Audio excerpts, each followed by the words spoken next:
Students, how are you. आज हम इस क्लास के अंदर पढ़ेंगे बायोलॉजी का एक लेसन एंजाइम। बहुत ही आसान सा लेसन है। ओके, इस लेसन को हम पढ़ेंगे। समझ में लेसन आए तो वीडियो को सब्सक्राइब करें, लाइक करें और शेयर करें। ओके, शुरू करते लेसन एंजाइम। जैसा कि अपने को पता है कि कोशिका के अंदर कई प्रकार की क्रियाएं जो है होती रहती हैं। बहुत प्रकार की रासायनिक अभिक्रियाएं होती रहती हैं और वो भी नॉर्मल टेम्परेचर पर होती रहती हैं, सामान्य तापक्रम पर ही, और बहुत अच्छी दक्षता से होती रहती हैं। इनमें से कुछ क्रियाएं जो है वो कोशिका के बाहर भी हो सकती हैं, लेकिन उसके लिए बहुत ही उच्च और उग्र जो है परिस्थितियां चाहिए। दाब की, तापक्रम की, अम्लता की, क्षारीयता की, इनकी बहुत ही उच्च और उग्र अभिक्रियाएं, उच्च और उग्र परिस्थितियां चाहिए। ये सब कुछ देने के बाद भी वो अभिक्रिया जो कोशिका के बाहर हो रही है उसकी दक्षता कोशिका के अंदर होने वाली क्रिया से कम होती है।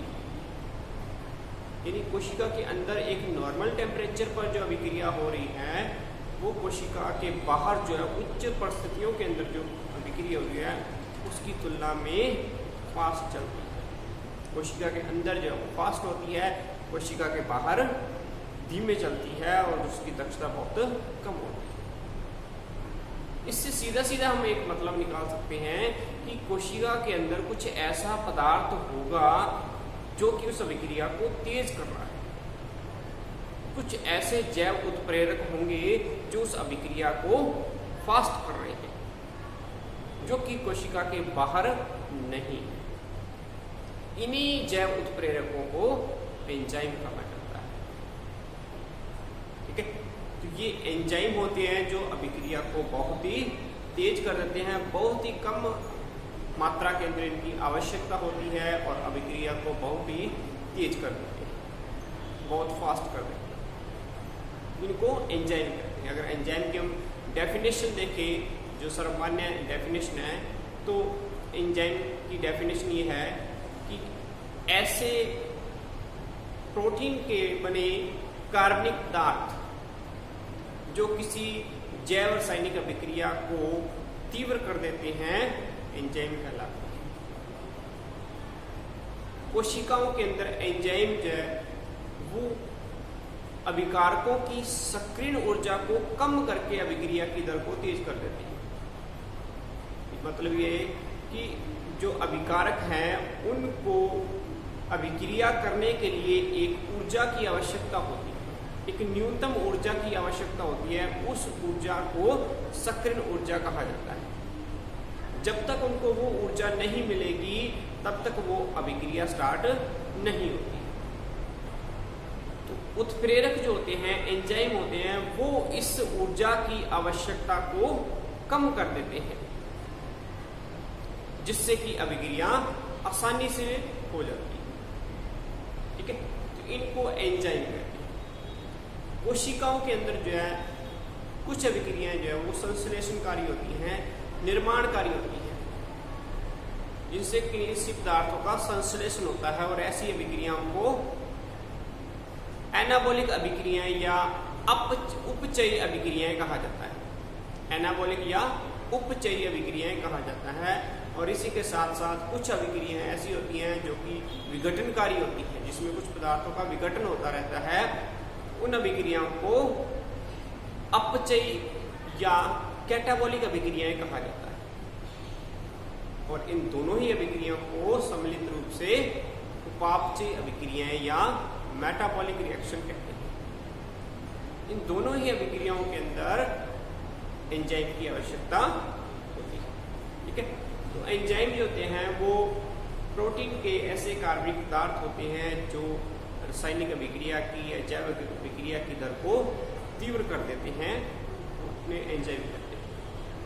अब इन एंजाइम का पता कैसे चला, कैसे इन एंजाइम को खोजा गया, किसने इसको खोजा, तो उसके बारे में हम आगे देख रहे हैं कि इसकी जो हिस्ट्री है एंजाइम की।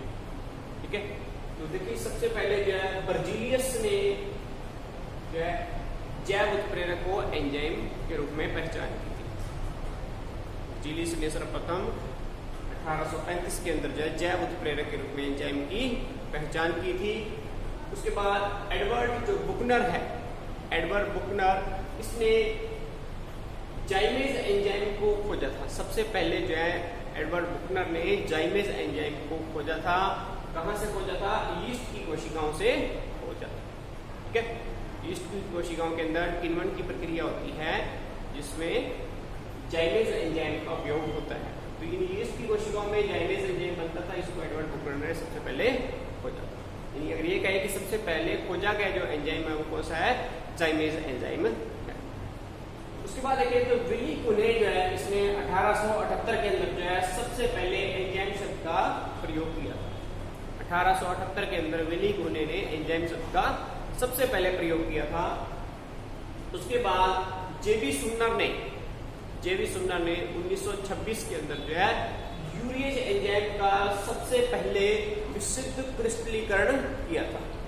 सबसे पहले जो है इसको विशुद्ध रूप में क्रिस्टलीकरण किया था। और कौन सा एंजाइम जो क्रिस्टलीकरण किया था? यूरिएज एंजाइम क्रिस्टलीकरण किया। उसके बाद देखें तो सुन्नर और नॉर्थरॉप इन दोनों ने 1930 के अंदर जो है एंजाइम की रासायनिक प्रकृति के बारे में बताया कि एंजाइम जो होते हैं वो प्रोटीन के अणु होते हैं, रासायनिक दृष्टि से वो प्रोटीन होते हैं। और इसी कार्य के लिए उन्होंने बताया था कि रासायनिक दृष्टि से प्रोटीन होते हैं। इसी कार्य के लिए सुन्नर, नॉर्थरॉप और स्टेनले को जो है नोबेल पुरस्कार दिया गया था 1947 के अंदर। प्रोटीन की एंजाइम की प्रोटीन प्रकृति बताने के लिए सुन्नर, नॉर्थरॉप और स्टेनले को 1947 के अंदर नोबेल प्राइज भी मिला। उसके बाद देखिए आल्टमैन और सैक और आल्टमैन, इन्होंने बताया कि सभी जो एंजाइम होते हैं वो प्रोटीन ही होते हैं। एक एंजाइम जो है वो एप्रोटीन प्रकृति का भी है, एप्रोटीन एंजाइम भी जो कि प्रोटीन नहीं है। इन्होंने बताया था कि सभी एंजाइम जो होते हैं वो प्रोटीन होते हैं, लेकिन इसने बताया इसने जो एक एप्रोटीन एंजाइम की भी खोज की थी जो कि आरएनए अणु का प्रेरक होता है जिसको राइबोजाइम नाम दिया गया है। ठीक है, तो राइबोजाइम जो है ये एक नॉन प्रोटीन एंजाइम होता है, एप्रोटीन एंजाइम। तो ये इनकी कुछ हिस्ट्री है एंजाइम की कि किसने क्या खोजा था, कैसे खोजा था। ठीक है, इसके बाद हम देख रहे हैं इसके आगे के, तो आगे हम देख रहे हैं एंजाइम की संरचना। एंजाइम की स्ट्रक्चर कैसे होती है, संरचना कैसे होती है। एक लाइन है बहुत ही फेमस है कि सभी एंजाइम प्रोटीन होते हैं लेकिन सभी प्रोटीन एंजाइम नहीं होते। ये लाइन आपको कई एग्जाम के अंदर देखने को मिलेगी। कौन सा कथन सत्य है? तो सत्य कथन क्या है कि सभी एंजाइम प्रोटीन होते हैं लेकिन सभी प्रोटीन एंजाइम नहीं होते। लेकिन इसका भी अब एक अपवाद मिल गया है जो आपको पहले बता दिया है कि एक नॉन प्रोटीन एप्रोटीन एंजाइम खोज लिया गया जिसको राइबोजाइम कहते हैं। यह आरएनए स्प्लाइसिंग की क्रिया के अंदर सहायता करता है। ठीक है, और सभी कुछ एंजाइम जो होते हैं वो सिर्फ प्रोटीन के बने होते हैं, जैसे कि पेप्सिन है या यूरिएज एंजाइम है। ये एंजाइम सिर्फ प्रोटीन के बने होते हैं, लेकिन अधिकांश एंजाइम जो है वो प्रोटीन के साथ में कुछ एप्रोटीन भाग भी जुड़ा होता है। अधिकांश जो एंजाइम होते हैं उसके अंदर प्रोटीन के साथ में कुछ एप्रोटीन भाग भी जुड़ा होता है, और इस एप्रोटीन भाग को सहकारक कहा जाता है। जो प्रोटीन वाला भाग होता है उसको एपोएंजाइम कहते हैं, और जो एप्रोटीन भाग है इसको सहकारक कहा जाता है, और दोनों को सम्मिलित रूप से कोलोएंजाइम कहा जाता है। ये जो एप्रोटीन भाग है, सहकारक है, ये इस एंजाइम की क्रियाशीलता के लिए आवश्यक होता है। अगर ये इसके साथ नहीं जुड़ा हुआ है तो एंजाइम क्रियाशील नहीं होता है, उसकी जो रिएक्शन की दर है वो बहुत ही स्लो होती है। तो इसलिए ये बहुत जरूरी होता है एपोएंजाइम के साथ में सहकारक। एप्रोटीन भाग। ठीक है, तो यहाँ से हम एंजाइम की संरचना देखते हैं तो जो कंप्लीट एंजाइम है उसको होलो एंजाइम कहते हैं, उसमें जो प्रोटीन वाला भाग होता है उसको एपो एंजाइम कहते हैं, और जो एप्रोटीन भाग होता है उसको सहकारक कहा जाता है। ठीक है, तो एक एंजाइम जो है कंप्लीट उसकी संरचना के अंदर दो भाग होते हैं। सबसे पहले हम बात कर रहे हैं एपो एंजाइम की, जो कि प्रोटीन वाला भाग होता है। ये प्रोटीन वाला भाग है, एपो एंजाइम है, ये एंजाइम का मुख्य भाग होता है, मेन पार्ट होता है एंजाइम का, जिसमें कि विभिन्न एंजाइम जो होते हैं उनके अंदर जो प्रोटीन के बने हुए हैं, तो प्रोटीन अणुओं की जो श्रृंखला है वो उसकी लंबाई जो है वो भिन्न भिन्न होती है, अलग अलग होती है, और उसके अंदर जो अमीनो अम्ल लगे हुए हैं उनका सीक्वेंस भी अलग अलग होता है। ठीक है, तो इससे एंजाइम जो है अलग अलग हो जाते हैं, एंजाइम जो है विशिष्ट हो जाते हैं। एंजाइम जो होते हैं वो कोलाइडिंग प्रकृति के होते हैं, तो जिससे कि एंजाइम जो है वो प्रति इकाई आयतन के अंदर जो है उनको अधिक स्थान जो है उपलब्ध हो सकता है, अधिक सतही क्षेत्रफल जो है उपलब्ध हो जाता है। एंजाइम जो होते हैं, जो एपो एंजाइम पार्ट है इसका, एपो एंजाइम के अंदर कुछ जो है विशिष्ट स्थल पाए जाते हैं, जिन स्थलों को सक्रिय स्थल कहते हैं। ये एंजाइम है एक, और एंजाइम का ये वाला भाग गया, ये जो ब्लू कलर के अंदर है ये एपो एंजाइम है, और ये जो पार्ट है ये सहकारक है। ठीक है, और इसके अलावा कुछ ये साइट होती है इसके ऊपर जिनको सक्रिय स्थल कहा जाता है, एक्टिव साइट कहा जाता है, और जो अभिक्रिया के अंदर जो अभिकारक के मॉलिक्यूल होते हैं, अभिकारक के अणु होते हैं, वो इन्हीं सक्रिय स्थलों से जुड़ करके बाद में उत्पाद के अंदर परिवर्तित होते हैं। ठीक है, तो ये एक जो है एपो एंजाइम पार्ट जो होता है उसकी संरचना होती है। अब बात करते हैं हम दूसरा पार्ट इसका, एप्रोटीन भाग, जिसको सहकारक कहते हैं। तो सहकारक जो है वो तीन प्रकार के होते हैं। कौन कौन से तीन प्रकार है? सबसे पहला प्रकार है प्रोस्थेटिक समूह।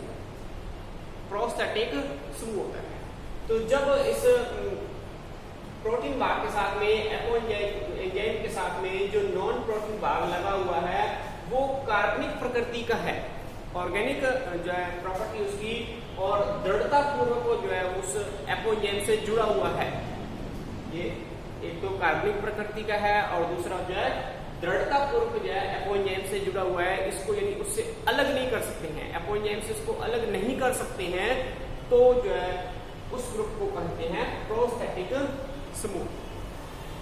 तो वह ग्रुप जो है प्रोस्थेटिक समूह कहलाता है। जैसे एग्जांपल देखिए, साइटोक्रोम है या फ्लेवोप्रोटीन है, ये ऐसे एग्जांपल है जो प्रोटीन भाग के साथ जुड़ जाएं तो फिर उससे अलग नहीं किए जा सकते। ऐसे भाग को, एप्रोटीन भाग को प्रोस्थेटिक समूह कहा जाता है। दूसरा इसका टाइप है सह एंजाइम या को एंजाइम। तो जब एप्रोटीन भाग जो है इस प्रोटीन भाग के साथ में जुड़ा हुआ है और कार्बनिक प्रकृति का है, एप्रोटीन भाग कार्बनिक प्रकृति का है, और इस एपो एंजाइम से ढीले बंधे हुए हैं, यानी टाइटली नहीं जुड़ा हुआ, उसको हम अलग भी कर सकते हैं और दोबारा से जोड़ भी सकते हैं। इसमें अलग नहीं कर सकते थे, इसमें अलग भी कर सकते हैं और दोबारा फिर जोड़ सकते हैं। इस तरह का अगर ग्रुप जुड़ा हुआ है तो उस ग्रुप को कोएंजाइम या सहकारक कहा जाता है। जैसे कि NAD है, NADP है, FAD है या कोएंजाइम है, ये इसके एग्जाम्पल है। ये ऐसे समूह है जो कि कोएंजाइम की कैटेगरी के अंदर आते हैं। ठीक है, तीसरे की बात करें, तीसरा है सक्रियक या एक्टिवेटर। सक्रियक या एक्टिवेटर जो है ये अकार्बनिक भाग होते हैं, एपो एंजाइम से जुड़ने वाले अकार्बनिक भाग होते हैं जो कि एक्टिवेशन का काम करते हैं। ये धातु आयन होते हैं, इनऑर्गेनिक होते हैं, मेटल आयन होते हैं जो कि एक्टिवेशन का काम करते हैं। जैसे कि आयरन है, जिंक है, मैग्नीशियम है, तो ये आयन है, धातु आयन जो कि इस एपो एंजाइम भाग को एक्टिवेट करते हैं, सक्रिय बनाते हैं। ठीक है, जिससे कि पूरा एंजाइम जो वो वर्किंग में आ जाता है और फास्टली काम करता है। तो ये एंजाइम की संरचना है, यानी एक एंजाइम के अंदर जो होलो एंजाइम है उसमें एक एपो एंजाइम है जो कि प्रोटीन वाला भाग है, और एक सहकारक है जो कि एप्रोटीन वाला भाग है। एप्रोटीन वाले भाग के अंदर प्रोस्थेटिक समूह भी हो सकता है, सह एंजाइम भी हो सकता है, या फिर सक्रियक भी हो सकता है। इन तीनों में से कोई एक हो। तो ये एंजाइम की संरचना है। उसके बाद हम आगे देख रहे हैं एंजाइम की प्रॉपर्टीज क्या है, एंजाइम की विशेषताएं क्या होती हैं। तो आगे हम बात कर रहे हैं एंजाइम के गुणों के बारे में, एंजाइम की प्रॉपर्टी के बारे में कि एंजाइम की क्या क्या प्रॉपर्टी होती है, क्या क्या उसकी विशेषताएं होती है, क्या गुण। ठीक है, तो सबसे पहले हम बात कर रहे हैं प्रोटीन प्रकृति। तो सभी जो एंजाइम होते हैं वो प्रोटीन प्रकृति के होते हैं। ठीक है, प्रोटीन प्रकृति के होते हैं। दूसरी बात करें कोलाइडी कणों की, तो एंजाइम जो होते हैं वो कोलाइडी प्रकृति के होते हैं, जिसका जो है उनका आकार जो वो पर्याप्त होता है, आकार पर्याप्त बड़ा होता है और जो है अभिकार के अणुओं के लिए जो है अधिक क्षेत्रफल, सतही क्षेत्रफल जो उपलब्ध करवाते हैं, जिससे कि अभिक्रिया की दर जो है तेज हो जाती है। उसके बाद तीसरी बात करें विशिष्टता की। तो एंजाइम जो होते हैं वो अभिक्रिया के प्रति विशिष्ट होते हैं, स्पेशल होते हैं, विशिष्ट होते हैं। सामान्यतः एक एंजाइम एक ही अभिक्रिया को उत्प्रेरित करता है। कुछ एंजाइम जो है विशेष बंधों पर ही कार्य करती हैं, विभिन्न प्रकार के विशेष प्रकार के बंध होते हैं उन्हीं पर ही कार्य करते हैं। कुछ एंजाइम जो है वो एक, दो या दो से ज्यादा अभिक्रियाओं को प्रेरित कर सकते हैं। तो इस आधार पर हम देखें तो जो एंजाइम की विशिष्टता है वो 4 प्रकार की होती है। निरपेक्ष विशिष्टता, समूह विशिष्टता, बंध विशिष्टता और त्रिविम विशिष्टता। 4 प्रकार की विशिष्टता जो है इनके अंदर पाई जाती है। सबसे पहले बात करें निरपेक्ष विशिष्टता। निरपेक्ष विशिष्टता यानी जब कोई भी एक एंजाइम सिर्फ एक ही अभिक्रिया को उत्प्रेरित करता है तो उसको कहा जाता है निरपेक्ष विशिष्टता। जैसे एग्जांपल देखें यूरिएज एंजाइम। यूरिएज एंजाइम केवल विशिष्ट यूरिया का ही जल अपघटन करता है और किसी का नहीं करता है, सिर्फ यूरिएज एंजाइम यूरिया का ही जल अपघटन करता है। उसके बाद बात करें हम दूसरा समूह विशिष्टता की। समूह विशिष्टता ये एक स्पेशल या समूह जो है एक जो ग्रुप है उसी पर ही क्रिया करते हैं। जैसे कि हेक्सोकाइनेज। हेक्सोकाइनेज एंजाइम है, ये हेक्सोकाइनेज जो हेक्सो शर्करा है उन्हीं पर ही क्रिया करता है। ठीक है, उन्हीं के प्रेरक की क्रिया करता है हेक्सोकाइनेज। उसके बाद देखिए आगे बंध विशिष्टता। बंध विशिष्टता जो है ये जो एंजाइम होते हैं वो सिर्फ एक विशिष्ट बंध को ही जो है तोड़ने या जोड़ने का काम करते हैं, उसी बंध पर ही कार्य करते हैं। अणु से इसको कोई मतलब नहीं, सिर्फ उस टाइप का बंध होना चाहिए, उसी पर ही कार्य करते हैं। जैसे देखिए राइबोन्यूक्लियेज। राइबोन्यूक्लियेज एंजाइम जो होता है ये pyridine के 3rd सिरे से, pyridine जो नाइट्रोजन क्षारक है उसके 3रे सिरे से फास्फोडाइएस्टर को जो है जल अपघटन द्वारा तोड़ता है। फास्फोडाइएस्टर जो बंध है उसको जल अपघटन द्वारा तोड़ता है। ये सिर्फ 3रे सिरे से ही तोड़ता है, 5वें सिरे से नहीं तोड़ता है। ठीक है, ये एक बंध विशिष्ट है, यानी 3रे सिरे पर, ये इसकी विशिष्टता है। उसी प्रकार से आगे देखें जो त्रिविम विशिष्टता है। त्रिविम विशिष्टता जो समावयवी पाए जाते हैं, तो इसमें जो एंजाइम होते हैं वो विशिष्ट समावयवी पर, एक समावयवी पर ही क्रिया दर्शाते हैं, तो दूसरे पर दर्शाते नहीं। जैसे देखें एग्जाम्पल कि अमीनो अम्ल ऑक्सीडेज एंजाइम। अमीनो अम्ल ऑक्सीडेज एंजाइम क्या है, ये केवल एल अमीनो अम्ल द्वारा उत्प्रेरित होने वाली अभिक्रियाओं को ही जो है उत्प्रेरित करता है, डी अमीनो अम्ल वाली अभिक्रियाओं को नहीं करता है। तो ये जो है स्टीरियो जो स्पेशल क्रिया है त्रिविम विशिष्टता है। ठीक है, तो ये इसकी विशिष्टता की बात हुई। उसके बाद देखिए आगे अगला पॉइंट है, चौथा पॉइंट है वृहद आकार। जो एंजाइम अणु होते हैं उनका आकार जो है वृहद होता है, उनका आकार बड़ा होता है और आकार बड़ा होने के कारण वो बहुत कम मात्रा में ही होने पर उसके ऊपर बहुत सारे जो है क्रियाकारक जो है वो जुड़ सकते हैं। तो बहुत कम जो है मात्रा में उपलब्ध होकर के उसका आकार बड़ा है, जिसको बहुत सारे क्रियाकारक जुड़ सकते हैं और जिससे अभिक्रिया की दर जो है बढ़ जाती है। आपको बताया था जैसे कि ये एंजाइम है तो इस पर बहुत सारे रिएक्टिव साइट उपस्थित हो जाएंगी, तो इसमें बहुत सारे जो है क्रियाकारक जुड़ जाएंगे और अभिक्रिया की दर तेज हो जाएगी। बात करेंगे पॉइंट की, 5वां पॉइंट है अम्लीय व क्षारीय जो है दोनों प्रकार के क्रियाधारकों से क्रिया करने की क्षमता। हमारे को पता है कि एंजाइम जो होते हैं वो प्रोटीन के बने हुए होते हैं और प्रोटीन जो होता है वो उभयधर्मी प्रवृत्ति का होता है। एम्फीटेरिक जो है नेचर का होता है, उभयधर्मी प्रवृत्ति का होता है। वो अम्लीय और क्षारीय दोनों माध्यम के अंदर काम कर सकता है। तो दोनों प्रकार के क्रियाकारकों से ये क्रिया करने की क्षमता रखते हैं। अगली बात करें एंजाइम इष्टता। एंजाइम इष्टता का मतलब क्या है कि एंजाइम जो है वो तापमान, दाब और पीएच, इनकी जो एक विशिष्ट परिस्थिति में ही जो सर्वोत्तम क्रिया दर्शाते हैं। एक उपयुक्त जो है जो परिस्थिति के अंदर ही सर्वोत्तम क्रिया दर्शाते हैं और इसी को ही एंजाइम इष्टता कहा जाता है। एंजाइम तापमान, पीएच, इनकी जो या क्रिया कारकों की जो सांद्रता है इस पर निर्भर करते हैं। अगर तापमान जब उच्च होता जाता है, एंजाइम प्रोटीन प्रकृति के होते हैं, और अगर तापमान उच्च होता जाएगा तो एंजाइम जो है वो निष्क्रिय हो जाते हैं, नष्ट हो जाते हैं, डीनेचर हो जाते हैं, क्योंकि उच्च तापमान पर प्रोटीन जो है वो डीनेचर हो जाते हैं, विकृत हो जाते हैं, तो एंजाइम भी विकृत हो जाते हैं, इसलिए अपना काम बंद कर देते हैं। तो एक अनुकूलतम तापमान पर ही एंजाइम सबसे बढ़िया जो है रिएक्शन जो है करते हैं। एंजाइम संतुलन या निरोधन, तो एंजाइम जो उसकी क्रियाविधि को कुछ रसायनों के द्वारा जो है रोका जा सकता है या कम किया जा सकता है, और ऐसे रसायनों को एंजाइम संतुलन या एंजाइम निरोधन कहा जाता है। यानी एंजाइम की क्रिया को हम कम ज्यादा कर सकते हैं, रोक सकते हैं उसको, ठीक है। और ये एंजाइम संतुलन जो है उत्क्रमणीय या अनुत्क्रमणीय दोनों प्रकार के हो सकते हैं। यानी हम उसकी अभिक्रिया को परमानेंटली भी कम कर सकते हैं या उसको जो है टेम्परेरली भी उसको कम कर सकते हैं, वापस से फिर बढ़ा सकते हैं। तो ये दोनों प्रकार के संतुलन होते हैं, परमानेंट भी और टेम्परेरी, उत्क्रमणीय भी और अनुत्क्रमणीय भी, दोनों प्रकार।